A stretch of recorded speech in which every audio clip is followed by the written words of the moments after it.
किसी ने कहा विराट कोहली उधर से आएगा। फिर लाखों की भीड़ में ये अफवाह ऐसे फैल गई जैसे पेट्रोल में लगी आग फैलती है। फिर लोग पागलों की तरह विराट कोहली को देखने के लिए भागे, लेकिन आगे कुछ ऐसा हुआ कि 11 लोगों की जान चली गई।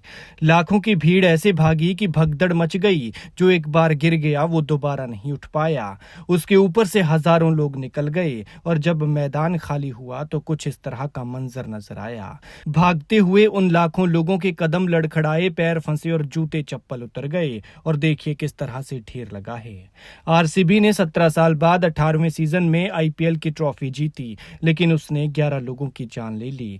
जश्न की खुशी मातम में बदल गई। किसी का भाई गया, किसी की बहन चली गई, किसी की माँ तो किसी का बाप, किसी का बेटा तो किसी की बेटी, और एक बच्चा ऐसा भी है जिसने परिवार की गोद में दम तोड़ दिया।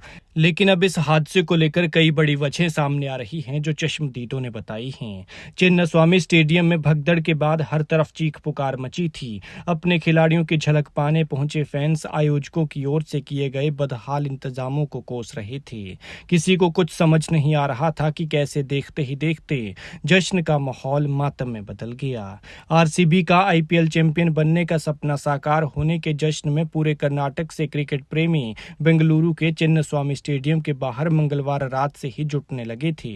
इस भीड़ को देखिए, आरसीबी की जर्सी में चींटियों की तरह सिर्फ लाल रंग के डॉट्स नजर आ रहे हैं। बाकी लोग कितने हैं ये गिन पाना मुश्किल है। बताया गया था कि सम्मान समारोह के बाद खुली बस में खिलाड़ियों की परेड निकलेगी, लेकिन कब ये अंतिम समय तक तय नहीं हुआ। आयोजकों ने परेड को लेकर फैसला अंतिम मिनट तक भी नहीं लिया। एंट्री के लिए पास जरूरी थे, जबकि हजारों लोग बिना पास के ही पहुंच गए थे। पास चेक करने के लिए तो कुछ लोग तैनात थे, लेकिन भीड़ को नियंत्रित करने के लिए कोई भी व्यवस्था नहीं थी। वहां जमा लोगों की भीड़ की मदद करने के लिए कोई भी नहीं था। एक चश्मदीद ने बताया कि जब वो गेट नंबर 3 पर पहुंचे तो वहां तिल रखने की भी जगह नहीं थी। लोग बिना पास के अंदर जाने के लिए कतारों में खड़े थे। तभी गेट हल्का सा खुला और बाहर खड़ी भीड़ ने अंदर घुसने की कोशिश की थी। दूसरे चश्मदीद ने बताया कि 3 लड़कियों ने अंदर जाने के लिए जैसे ही दरवाजे को धक्का मारा तो वो दरवाजा खुल गया। पीछे से भीड़ ने उन्हें गिराया और उनको कुचलते हुए अंदर घुसने लगी। कई लोग एक के बाद एक गिरते रहे और उनकी चीख पुकार से स्टेडियम के बाहर का हिस्सा गूंज गया।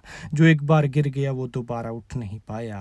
कन्नूर से 14 साल की देव्या मशी अपनी मां, छोटी बहन और परिवार के बाकी लोगों के साथ आरसीबी की जीत का जश्न मनाने पहुंची थी। भगदड़ के बाद उसका शव बोरिंग अस्पताल में रखा गया था। अस्पताल के बाहर बदहवास उसकी दादी ने दर्द बयां करते हुए कहा कि वहां बहुत सारे लोग थे, एक दूसरे पर चढ़कर अंदर जाने की कोशिश कर रहे थे। धक्का मुक्की कर रही भीड़ को कुछ नहीं हुआ, लेकिन मैंने अपनी पोती को खो दिया। एक चश्मदीद ने बताया कि गेट नंबर 1 पर जमा भीड़ में कहीं से आवाज आई थी कि विराट कोहली इधर से आ रहा है। ऐसे में भीड़ अचानक घूमी और गेट की ओर दौड़ पड़ी। आगे गेट बंद था, ऐसे में लोग लड़खड़ाए और एक दूसरे के ऊपर गिरने लगे। इनमें ज्यादातर युवा और महिलाएं थी। तो वहीं एक चश्मदीद का कहना है कि वहां पर फ्री एंट्री पास को लेकर यह भगदड़ मची थी। किसी ने कहा कि उस गेट के पास फ्री एंट्री पास बन रहे हैं। ऐसे में लाखों की संख्या की ये भीड़ फ्री में पास बनवाने के लिए गेट की तरफ भागी और भागी तो भगदड़ मच गई, जिससे 11 लोगों की मौत हो गई है और कई सारे घायल हैं। खैर, भगवान मृतकों की आत्मा को शांति दे और दुखी परिवारों को दुख सहने की शक्ति।